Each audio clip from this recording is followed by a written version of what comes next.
Uma satisfação estar aqui com vocês.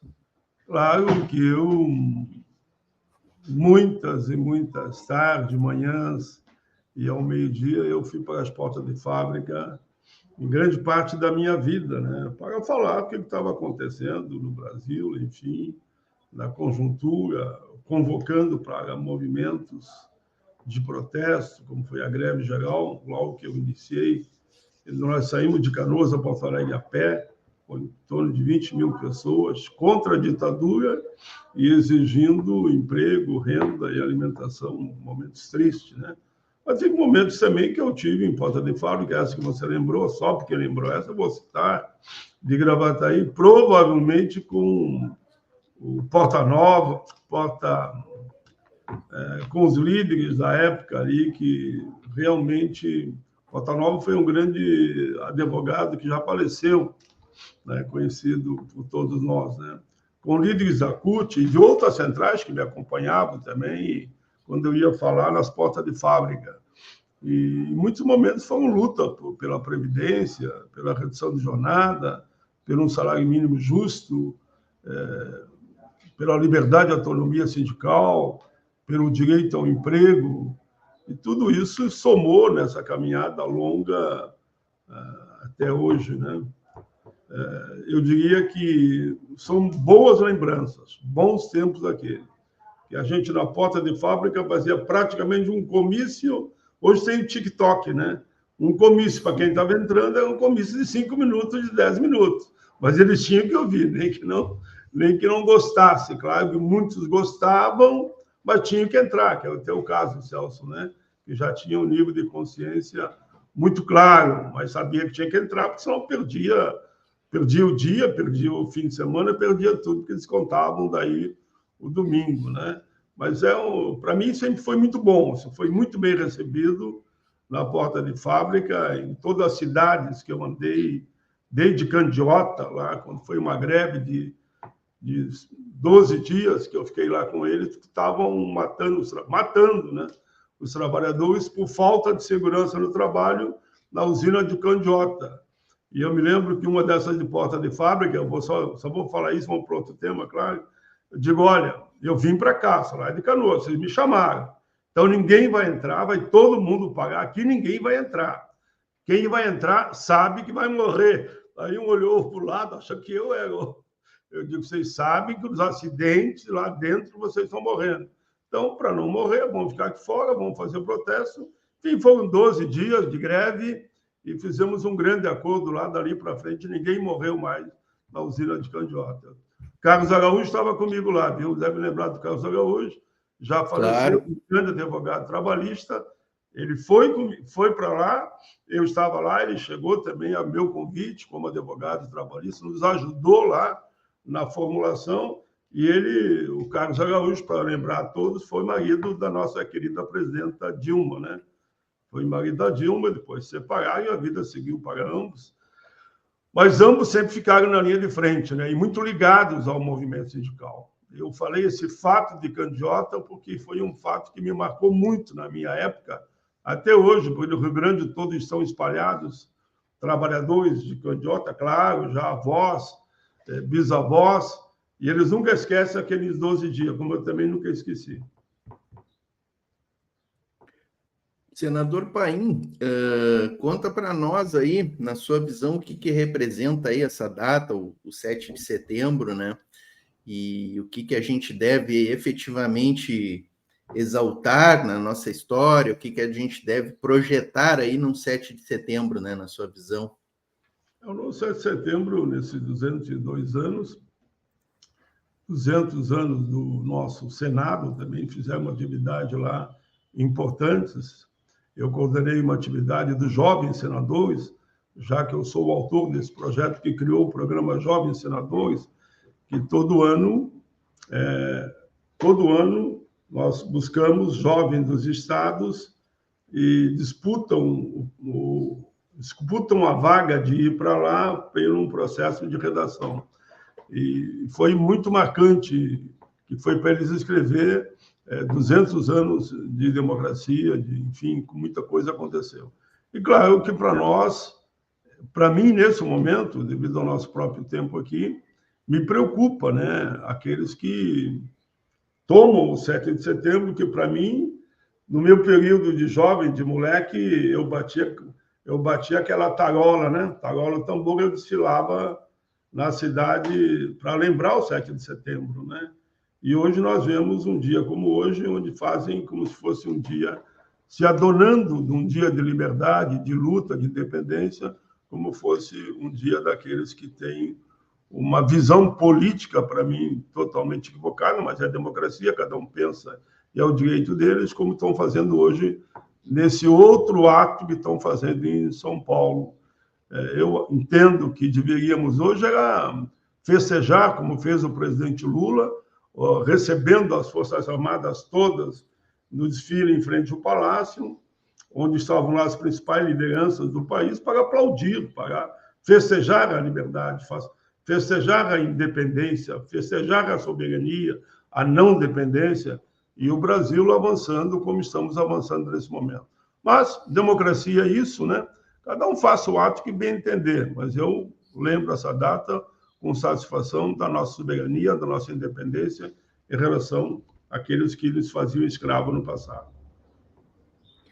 Perfeito. O senhor sabe, senador, que eu estava dando uma... A gente dá uma coringada aí em tudo, né, para ver como é que andam as coisas. Eu estava curioso para ver como é que ia estar lá na Paulista. Dei uma acessada ali, o canal DCM estava fazendo uma cobertura em loco lá, com um repórter lá, e o senhor tem toda a razão nisso que o senhor fala, né? Tinha uma deputada lá, que eu não vou nem falar o nome, estava em cima do palanque lá, xingando alguns colegas seus lá do Senado porque não assinaram o pedido de impeachment do Alexandre de Moraes, né? Que está tramitando lá no Senado, né?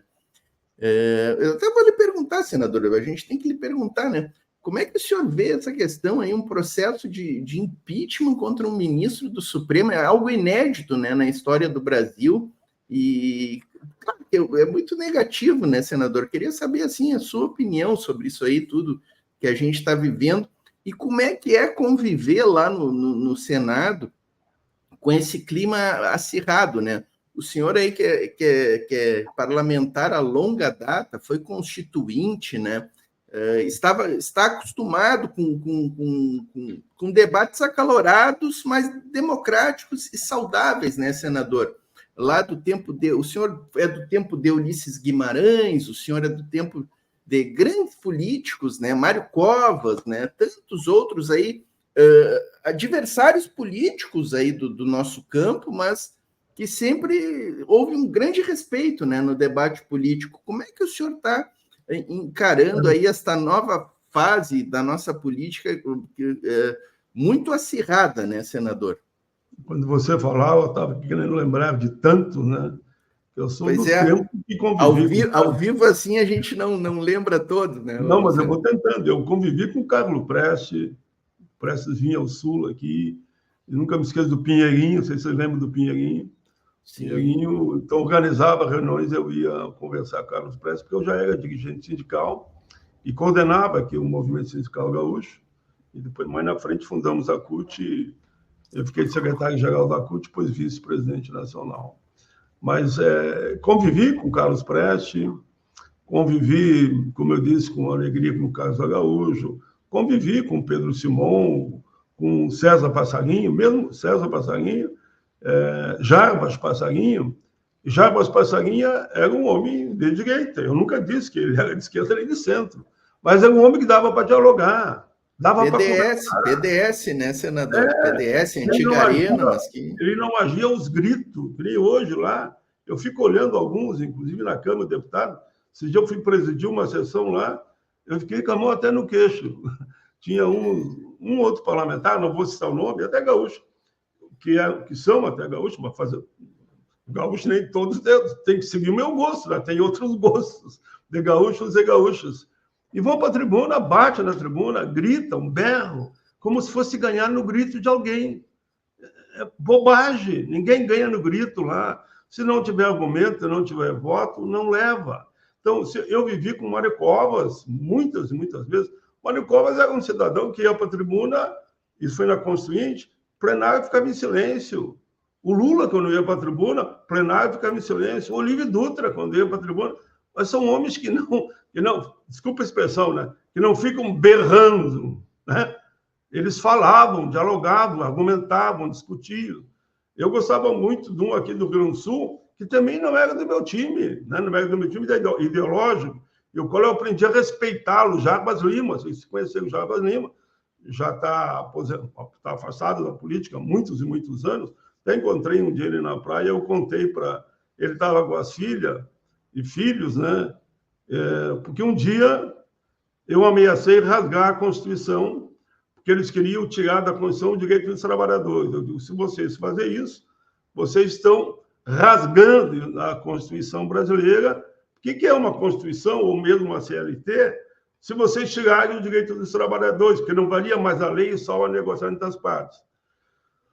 E aí, desses gritadores, que tinha um ou outro no passado, né, deu um grito lá, e eu, sem querer, arremessei a Constituição em direção a ele. E errei ainda, porque pegou num outro parlamentar. Disse, pô, pai, tu está contra mim? Eu digo, não, foi engano e tal. Mas eu conto isso porque daí saiu que me caçar o mandato. Daí me lembro a fala do Jarbas Lima, que é aqui do Rio Grande do Sul. Ele já deixou a política há muito tempo. Eu estou teimoso ainda, né? E o Jarbas Lima disse, não, se vocês entrarem com o processo contra o Paim, eu vou defender ele, eu irei defendê-lo lá na comissão. E daí não entraram com o processo, coisa nenhuma, e no fim nós conseguimos derrubar aquele artigo. Eles passaram por um voto na Câmara, ganharam de mim por um voto, e foi para o Senado. Foi aí que eu resolvi ser senador. Eu vou para o Senado agora e vou lá derrubar isso aí. E, casualmente fui, o Lula se elegeu presidente, e nós conseguimos, então, via o Lula, Jacques Wagner, ministro do Trabalho, nós derrubamos aquele artigo que dizia isso. Mas assim mesmo, alguns episódios, claro, que houveram na Constituinte, aquela história toda, mas não era nem a metade, não era nem parecido com o que acontece hoje.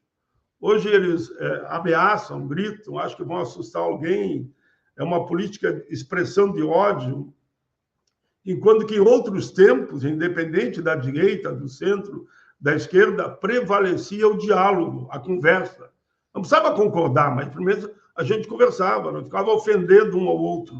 Infelizmente, a política, como dizia Ulisses Guimarães, quando ele disse um dia para nós, numa reunião, ele disse assim, olha, se vocês acham que está ruim esse Congresso, se preparem que o do ano que vem vai ser pior. E de lá para cá, eu só posso dizer isso. Eu lamento que a qualidade do debate político, o respeito ao outro, tu pode discordar, mas respeita. Respeita a pessoa, o cidadão, e pode bater firme, duro no que ele defende, mas não ataques pessoais vergonhosos, como hoje eu vi lá, inclusive, porque eu fui, para ter uma ideia, eu fui presidir o Congresso, e eu não sou da mesa, nem da Câmara, nem do Senado, mas o presidente Rodrigo Pacheco, que eles odeiam muito, eu vi hoje aqui, nesses atos de São Paulo, tem cartaz lá contra o Rodrigo Pacheco, que eles queriam que o Pacheco seguisse o que eles querem, e o Rodrigo Pacheco não segue o que eles querem. Ele é um homem, um democrata, um homem que tem uma visão ampla da sociedade, que ouve a todos. Eu, inclusive, esses dias fiz no plenário uma defesa dele pelo número de ataques que a diretora estava fazendo em cima dele. Irresponsavelmente, eles estavam fazendo.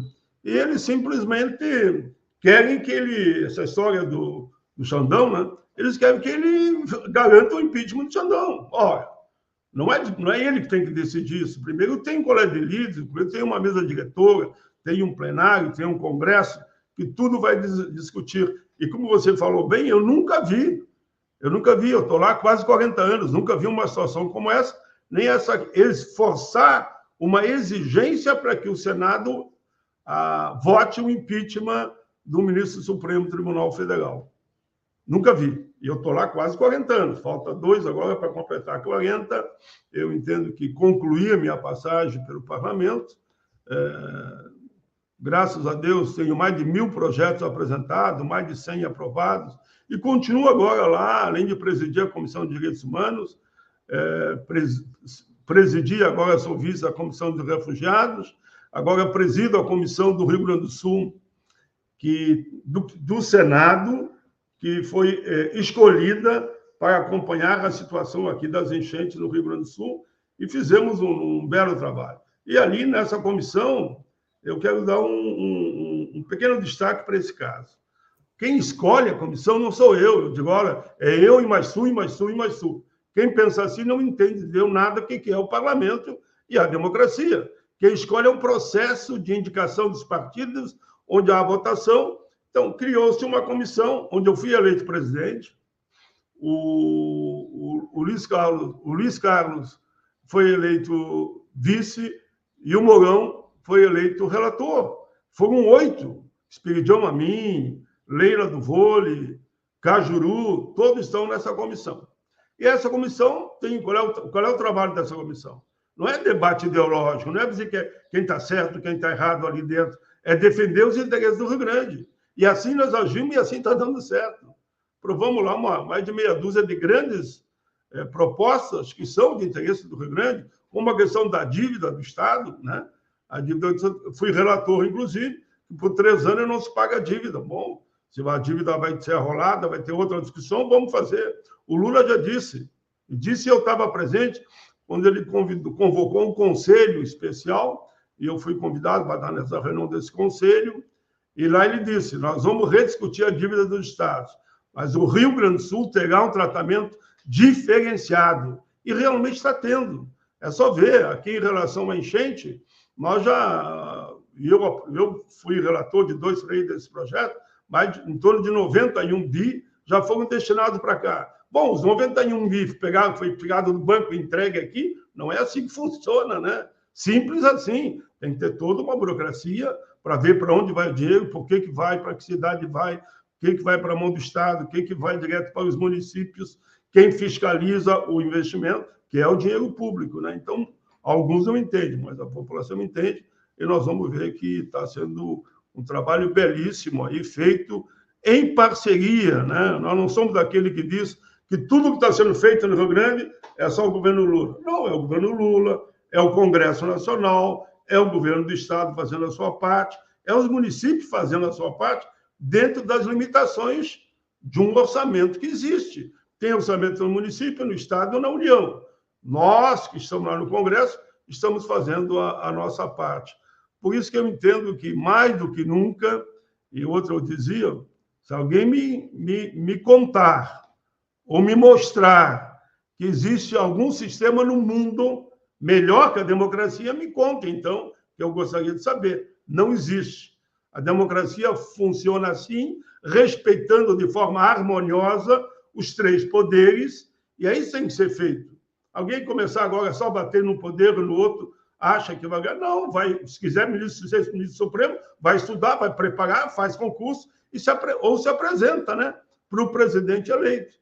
Quer ser senador, vai estudar, vai preparar, vai se fazer. Quer ser governador, a mesma coisa. E presidente da República, a mesma coisa. Te prepara. O Lula se preparou.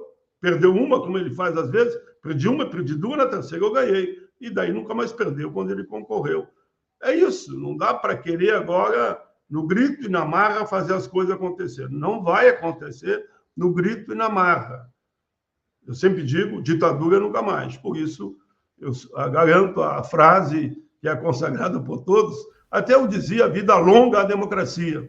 Agora eu digo vida eterna à democracia, que é o melhor sistema que já ouvi falar e que existe no mundo na busca de melhorar a qualidade de vida das pessoas. Senador, Celso, quando o entrevistado é bom e tem conteúdo, é impressionante, né? O Paim já matou umas 2 perguntas que eu tinha aqui nessa fala dele. Eu tinha marcado aqui a reconstrução do RS, né, que é importantíssimo, e eu estou acompanhando o trabalho do Paim lá como presidente dessa comissão, a Comissão de Direitos Humanos também, né, que até de vez em quando a gente retransmite aqui no canal algumas audiências públicas lá, maravilhosas as audiências públicas, né? Esses dias a gente retransmitiu. Da anistia, foi muito boa, viu? Esse dia foi ótimo. Eu assisti. Novos lutadores da democracia, foi muito bonito. Uma que a gente retransmitiu aqui, senador, foi uma audiência que o senhor fez esses dias maravilhosa sobre a questão do financiamento e sustentabilidade da Previdência Social. Até um tema que eu quero tocar com o senhor aqui na sequência, eu vou deixar Vamos falar. Vou deixar o Celso trazer a pergunta dele aí. Só aqui, Celso, antes, deixa eu dar uma boa tarde aqui para algumas pessoas. O chat está bombando aqui, ó, muita gente legal. Já estamos com 600 aí na audiência e vai crescendo, né? Beatriz Andrade, o Ismael, Quinto Artigo, a Vânia Stil, o Pinguim, aquela galera de fé aqui do canal, né? Os primeiros são sempre a turma de fé, né? O Celso, Ismael, Pinguim, a Beatriz, Regina Nóbrega, o Farol Moraes, o Fábio Rodrigues, lá no Arte da Guerra, o nosso camarada Stalin aqui deixou até um pingua para nós aqui, o Robson Leite, o Paulo César, o Enoque Moreira, muita gente legal, o pessoal se tornando membro do canal aqui, ó, que legal, que legal. A professora Antifa aqui de Porto Alegre, muita gente legal mesmo, Flávia, Joana Ruas, Maria Angélica Coldibelli, lá de Ouro Fino, Minas Gerais. Legal quando o pessoal bota no chat aqui o local do qual está assistindo, né, para a gente ter uma dimensão aí do alcance, né? O Marcelo Cola Grande aqui chegou deixando um salve e depois se tornou membro do canal. Muito, muito obrigado, Comunista, Marcelo. Ele. Hã? Comunista? Aparece. O Adão aqui, ó. Nosso camarada Adão lá da Praia do Cassino. O senador Paim deve conhecer bem a Praia do Cassino, lugar maravilhoso, né? Já fiz caminhadas lá. É maravilhoso, né? O Adão aqui é um grande companheiro nosso do canal, está sempre nas ondas aqui, lá da Praia do Cassino. Rivadavia Jimenez está aqui também. É muita gente aqui, ó. Edna Fernandes, Luiz Hernan Almeida Prado, Wellington Ferreira. Depois eu vou lendo mais alguns aí e a gente vai tentando dar uma atenção aqui no chat, né? Telson, contigo aí a palavra. Não, na verdade, não chega a ser exatamente uma pergunta que eu vou fazer. Senador, é só para lhe dizer que eu e o Porquinho, a gente jogava basquete junto com o Humberto Lipo.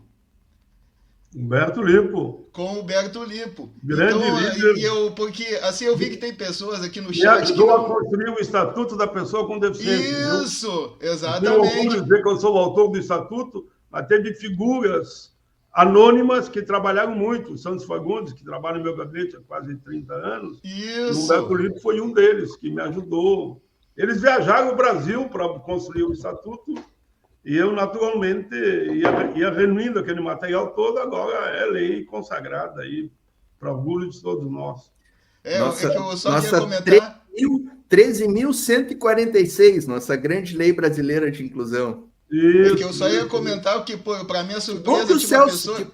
Que bom que tu lembrou Humberto Lipo, Celso. Pô, agora mudou toda a minha tarde agora. Eu só queria comentar isso porque eu vi que tinha uma pessoa que estava perguntando se o senhor era do PT, que nunca tinha ouvido falar do senhor. Eu pensei, mas que coisa absurda, né, cara? Nunca ter ouvido falar do Paim. Eu pensei, não deve ser gaúcho, ou certamente não é PCD, né, cara? Porque um gaúcho PCD que não sabe quem é o Paim, né? Brasileiro, verdade, não vamos restringir esse gaúcho, brasileiro. Não, é que o gaúcho, pelo fato que dois fatores, né? A gente é gaúcho e PCD, né? Claro, eu estou com 4 mandatos federal, entrei de senador, mas o que eu mais ouço em Brasília, né? Tu não é senador do Rio Grande, tu é senador do Brasil. É porque eu defendo causas que atingem todo o Brasil.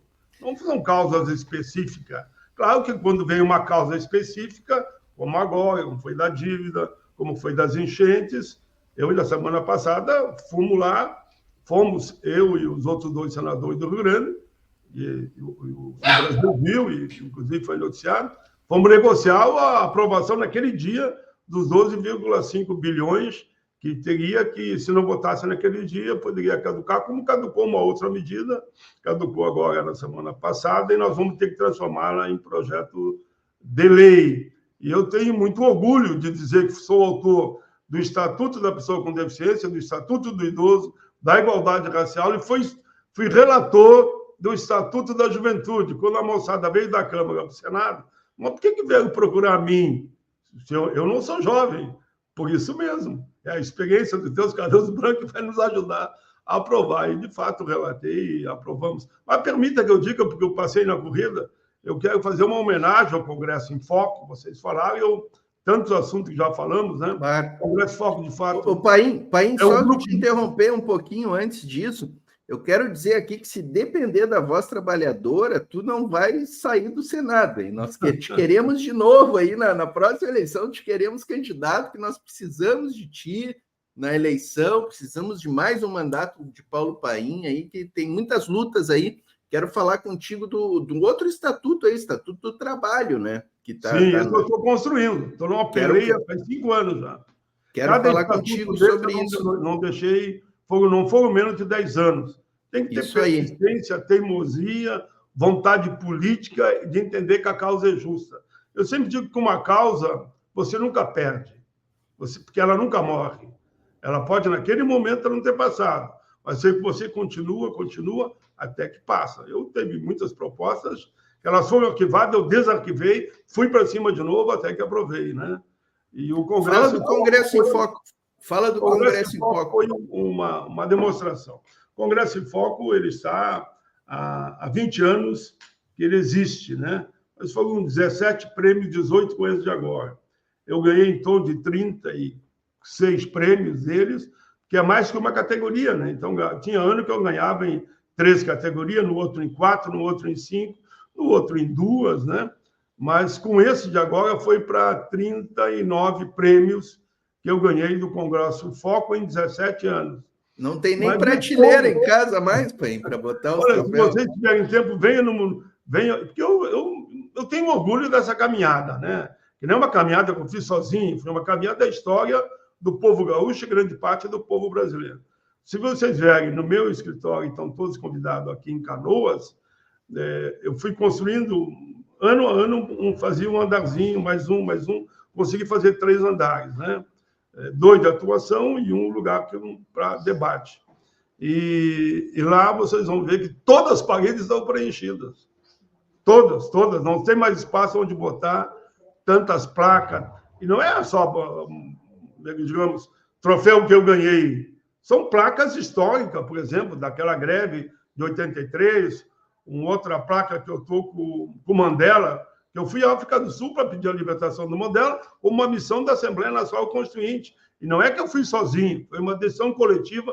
Foi eu, o Edmilson Valentim, que é do PCdoB do Rio, a Benedita da Silva, acho que aquela mulher é um patrimônio da humanidade, já diria, né? Nossa. Ela está com 82 anos, agora mesmo abriu uma casa da comunidade negras e negros para acolher em Brasília, essa casa muito bem estruturada, as demandas do movimento social. E fizeram uma sala lá com a homenagem de Benedita e Paim. Não é Paim e Benedita, deixa bem claro. Benedita em cima e logo embaixo e Paim. Justa homenagem, e tive lá com ela, tiveram 6 ministros nesse dia.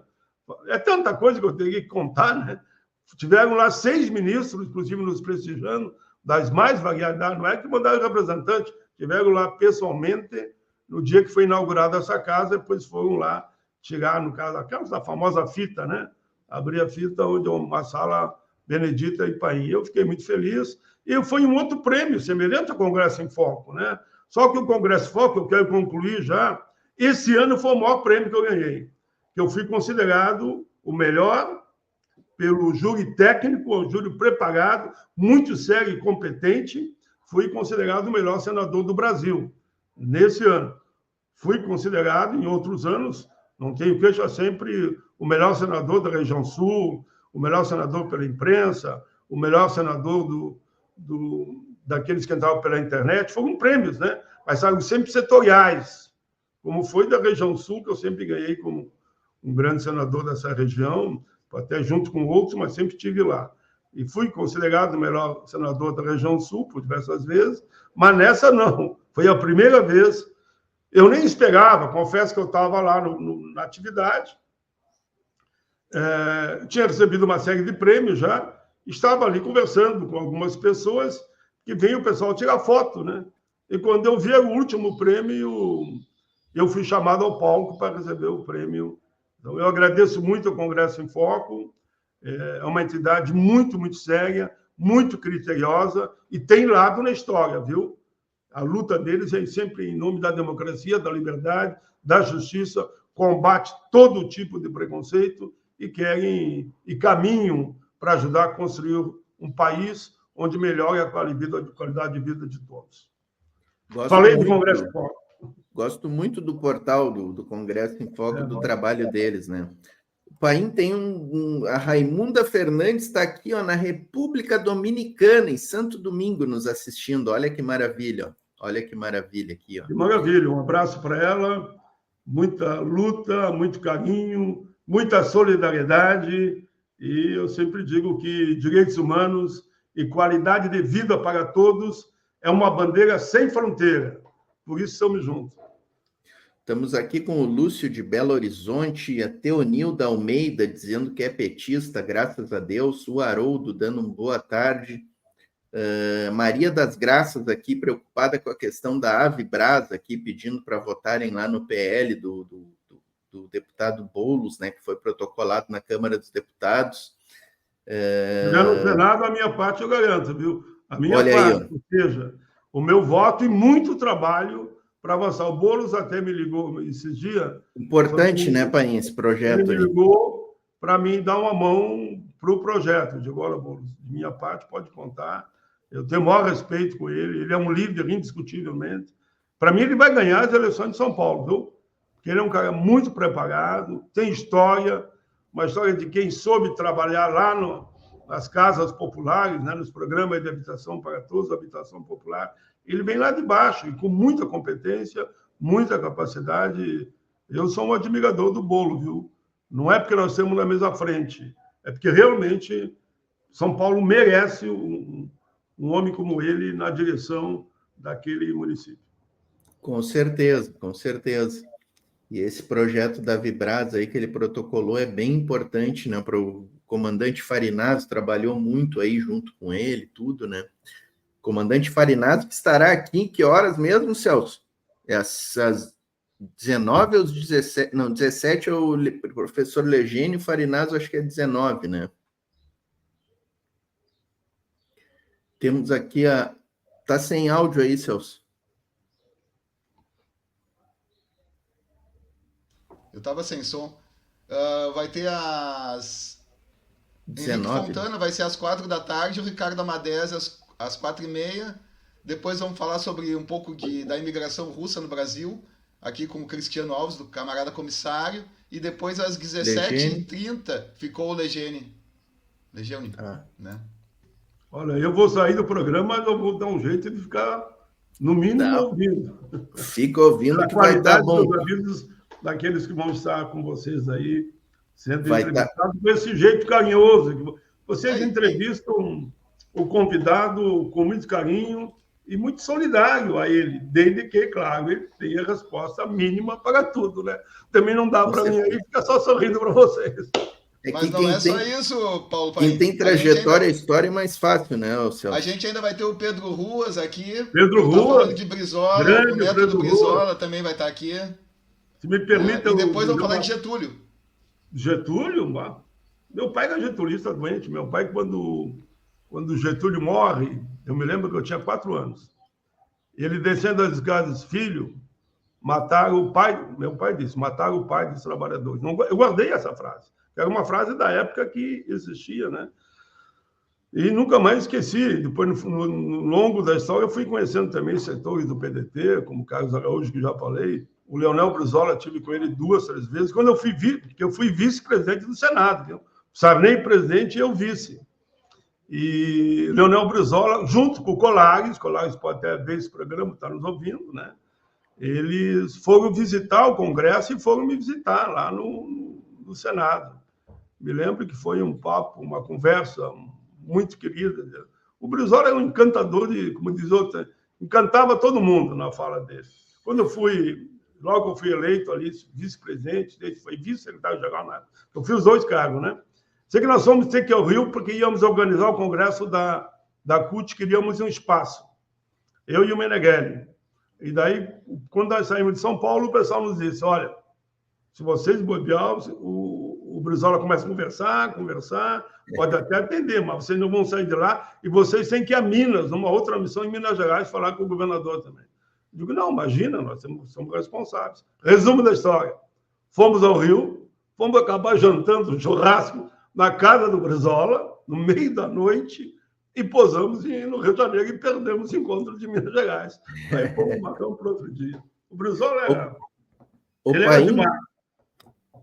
Tu sabe, pai, que bom, tu deve saber, o Colares está fazendo 94 anos agora, por agora, essa semana, até uma vez que ele faz o aniversário, eu vou lá. Um grande amigo meu, um grande amigo meu me mandou um convite para que o Colares fez, dizendo que não ia ter festa, mas que esperava os amigos por um abraço fraterno e tal. E o meu colega me mandou se exibindo, ó, esse aqui tu não recebeu, ó, Portinho. Então, eu não recebi convite, mas se eu souber o dia, a hora do abraço, eu vou lá, não tem problema nenhum. E assim, sabe, né, pai? Colares, se eu falar aqui para contar, cada dia tem uma história. Uma das minhas eleições que estava muito difícil, o Colares reuniu uma série de companheiros do PDT, me permita que eu diga assim, para me ajudar na campanha. E eu virei o jogo e ganhamos a campanha. Claro que não foi só ele. O Pedro Ruas, nesse mesmo episódio, o PSOL tinha um candidato. Eles me chamaram na sede, ó, pai, se nós ficar também tirando votos de você, que não tem segundo turno, então nós vamos tirar o nosso candidato e vamos te apoiar. Pedro Ruas, se ele voltar e fazer para ele aqui minhas homenagens a ele, porque eu sou um homem que acho que gratidão é uma palavra muito gostosa, eu diria, até emocionante quando usa ela. Gratidão. E no longo da minha vida eu nunca vou esquecer o nome de algumas figuras públicas que não só colaboraram nessa caminhada, mas sempre estiveram na frente das lutas. Um dia eu escrevo uma biografia também, né? Precisa. Todo mundo, depois de uma idade, uma biografia fica. Eu estou com 7,4 também já, né? Aí o Olívio, o Tarso, o Raul... Tá um guri. Pois cara. Tu e o Lula estão 2 guri, pai. Mas dá para um mandato tranquilo, tu e o Lula. O Lula tem 77 e parece um guri. 2026 vai ser tu e o Lula, né? Nem vem querer abandonar, pode parar. Mas, ô Paim, que saudade dos tempos em que a nossa rivalidade era entre o PT e o PDT, né? Aqui no Chile, particularmente. Nós tivemos uma época que a nossa disputa era ali o Colares com o Tarso, né? Isso, que saudade desse tempo. E assim, né, ô Paim, o Brasil... inteligente, preparados, que era gostoso ouvir o debate. Eu ficava olhando o debate.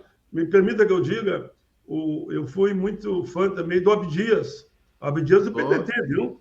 Eu era deputado federal, eu saía da Câmara e me sentava ali no Senado, que pode, né? Só para quem o deputado senador, cada um pode usar as 2 casas, não pode falar nas 2 casas, só na dele. Não pode falar, eu digo, no meio dos debates, né? Mas eu saía da Câmara só para ouvir o Abdias Nascimento, um grande líder, viu? Um homem que estava sempre além do seu tempo. Ele virou senador porque morreu o titular na época e ele, em seguida, assumiu como senador e foi brilhante. Brilhante, mas brilhante mesmo.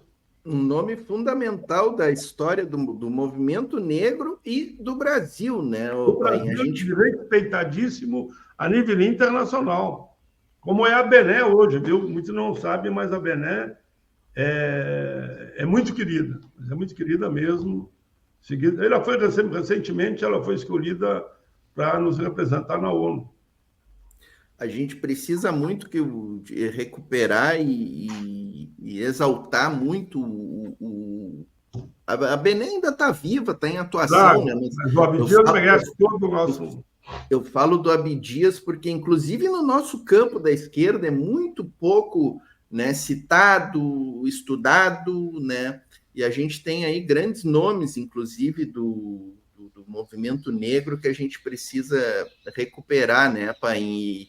E beber na fonte do que eles nos ensinaram aí, do que eles trabalharam, né, Paim? Hoje, se nós temos política de cotas, e eu fui autor, relator até delas, de uma ou de outra, hoje eu diria para vocês com toda a segurança, porque eu tenho orgulho de dizer isso, dos últimos 20 anos, ou 30 até, ou 30, ou 40, não tem uma política da questão racial que eu não tenha sido autor ou relator. Mas digo que autor ou relator, semeada por quem? Por Abdias. Abdias foi o grande semeador dessas propostas, que nós fomos perdendo e fomos ganhando. Por exemplo, os lanceiros negros, que ninguém acreditava que eu ia conseguir um dia aprovar. Trabalhei tanto, que hoje eles são heróis da pátria. Sabem a resistência que tinha as Forças Armadas em relação a isso, devido àquela guerra que os imperiais mandaram matar os lanceiros, e a frase era essa: mate os lanceiros negros, isso, mate os lanceiros negros, pegar um barril de pólvora para libertar todos os escravos, e pope os índios. E eles foram recolher as armas depois de empreitados o combate e acabaram mortos, né? E eu consegui aprovar, enfim, o Exército entendeu, depois de muito diálogo. Mas o Almirante Negro, que é aqui de Encruzilhada, eu aprovei no Senado. Está travado na Câmara. A Marinha parece que não entendeu ainda, que não tem nada demais. Não reconheceu um erro do passado. Todos nós já cometemos erro. Eu cometi erro, vocês cometeram erro, gerações cometeram erros. Olha, foi o herói da revolta da Chibata, que tratava os marinheiros no chicote. Ele disse, não vai ser assim mais. E fez aquela revolta que pegou os canhões e virou em direção à cidade do Rio de Janeiro. E aí foi aquela revolta, mas acabou. Mais um período e acabou. Então, João Cândido, um almirante negro, eu ainda gostaria de conseguir aprovar, claro que eu já aprovei no Senado, aprovar na Câmara dos Deputados, está lá. Mas eu ainda haverei de trabalhar muito, oxalá, antes desses meus 2 anos que falte, eu consiga fazer que nós tenhamos também o João Cândido no livro dos Heróis da Pátria. Muitos nós colocamos. Zumbi dos Palmares foi uma luta, também, se me permitirem, que nós trabalhamos desde a Constituinte, para ele entrar, para ser feriado nacional, como tem nos Estados Unidos, de Martin Luther King é feriado nacional, e aqui no Brasil, nós queríamos que 20 de novembro, dia de Zumbi da Consciência Negra, fosse feriado a nível nacional. Lá atrás, eu tinha aprovado, eu fui relator de um projeto da série Cessarenco, mas quando na hora final eles fizeram uma inversão lá na redação e não deixaram passar feriado, só o dia da Consciência Negra. Agora nós conseguimos.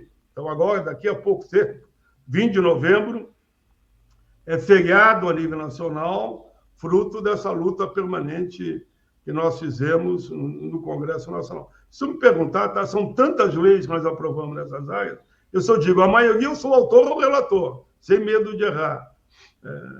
Que nem aquela outra que foi aprovada lá recentemente, que era da injúria, né? Injúria é o seguinte, o cara fazia um crime de racismo e depois ela é considerada injúria, ele pagava com cesta básica ou com 2 dias de ajuda de trabalho numa comunidade. Não, agora injúria é crime de racismo inofensável.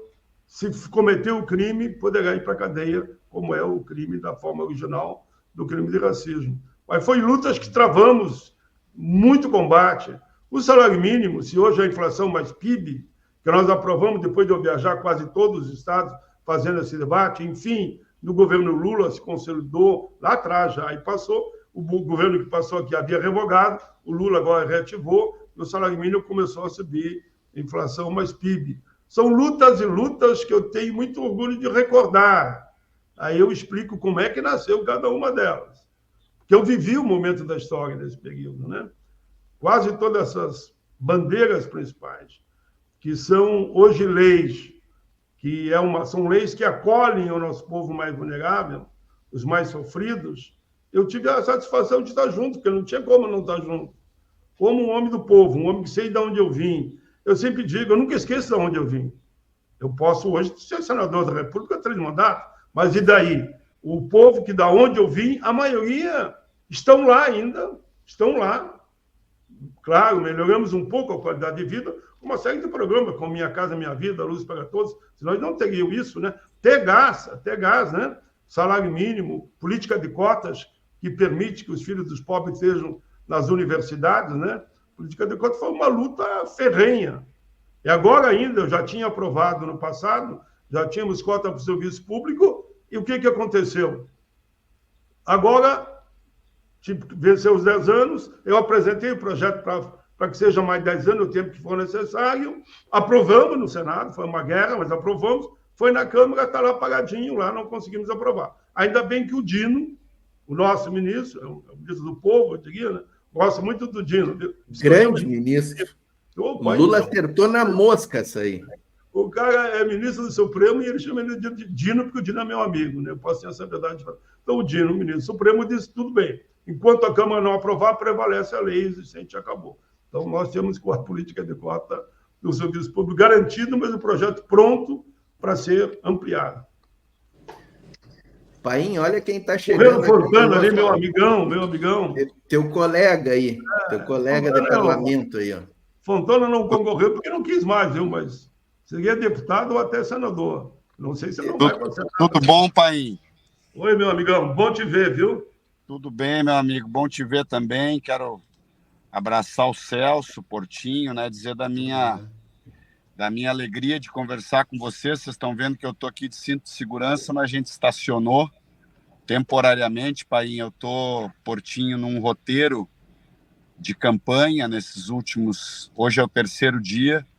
Passei em São Lourenço, em Rio Grande. Depois fui para Santa Vitória do Palmar. Hoje de manhã estive em Jaguarão. E agora estou me dirigindo para Pedro Osório e parei aqui na entrada de Arroio Grande para fazer esse bate-papo com vocês. Maravilha, que honra, que honra. Eu fiquei muito feliz de conseguir fazer esse cruzamento aqui, essa troca da guarda com o Paim e o Fontana aqui no nosso programa, na nossa super live, né? E assim, o Paim, não deu para tratar de quase nenhum assunto que eu queria tratar contigo, leis trabalhistas, previdência, mas nós vamos agendar um outro horário aqui para te voltar. Vamos marcar um outro horário, mas só dizer isso. E assim, Paim, que coisa foi... A conversa foi maravilhosa e eu gostei muito da conversa, porque a gente trouxe vários nomes aqui que eu acho que são fundamentais da gente lembrar no 7 de setembro, né? São nomes que construíram a história do Brasil, né? Brizola, Getúlio, o Almirante Negro, o Zumbi, né? O Zumbi, porque quem acredita que a abolição foi feita em 1888? Não, ela começou no primeiro negro que nasceu no navio negreiro aqui no Brasil, né, Paim? O primeiro negro já desceu do navio negreiro lutando. Então, ali começou a luta da abolição. Mas tem o Zumbi, tem a Dandara, tem toda uma história, né, Paim? E todos os nomes que a gente falou aqui durante a conversa hoje, e seria maravilhoso conversar mais, porque viriam outros grandes nomes, né, Paim? Obrigado, Paim. Se quiser ficar um pouco, ele pode, né, Portinho? No outro momento, não, porque eu estou com problema de horário. Agora, o Fontana aí, eu sei que vai estar muito bem aí falando com vocês.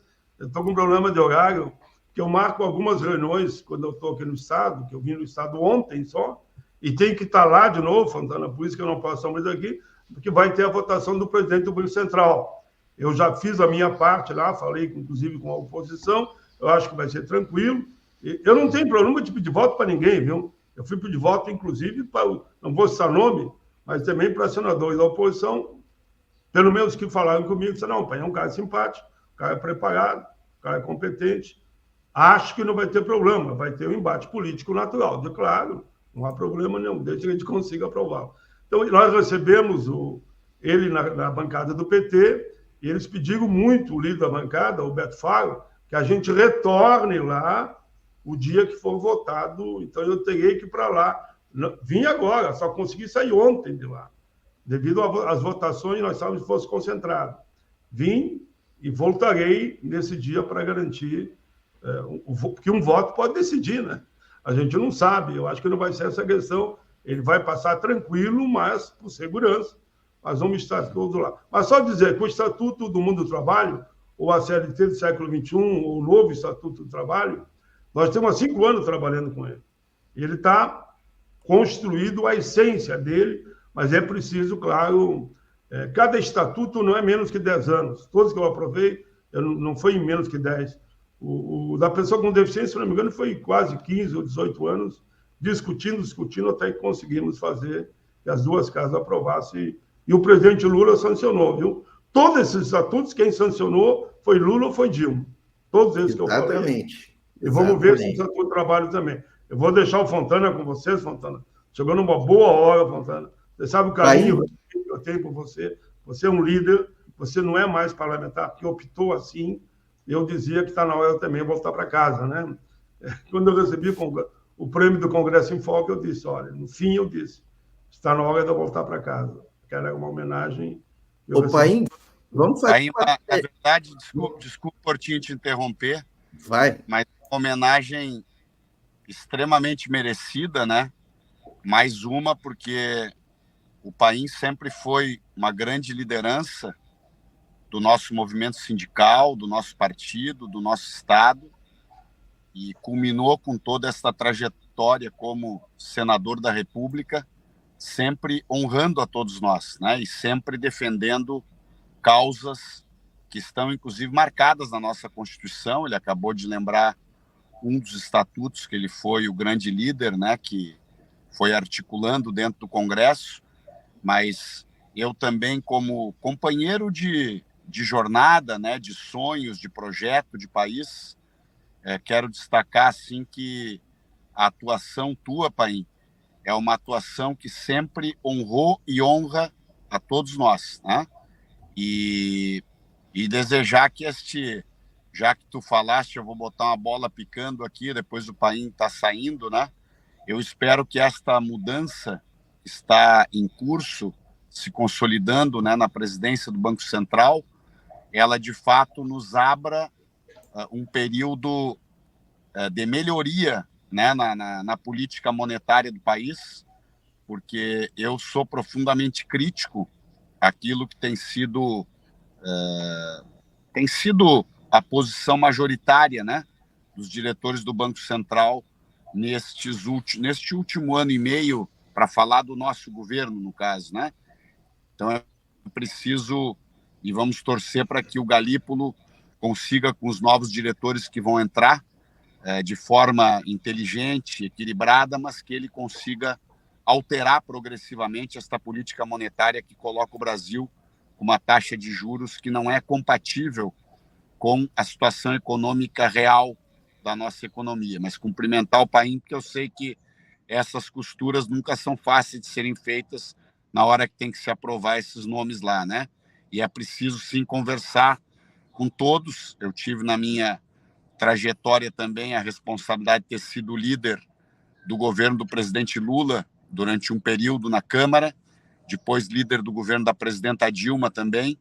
E enquanto nós não mudarmos o sistema político, nós temos um presidencialismo em que o nosso projeto, no caso, né, um projeto com este corte de esquerda, popular, trabalhista, ele vence as eleições, venceu com Lula 3 vezes, com Dilma 2 vezes, aliás, teria vencido a outra também, se Lula não tivesse sido tirado da presidência, da candidatura, né?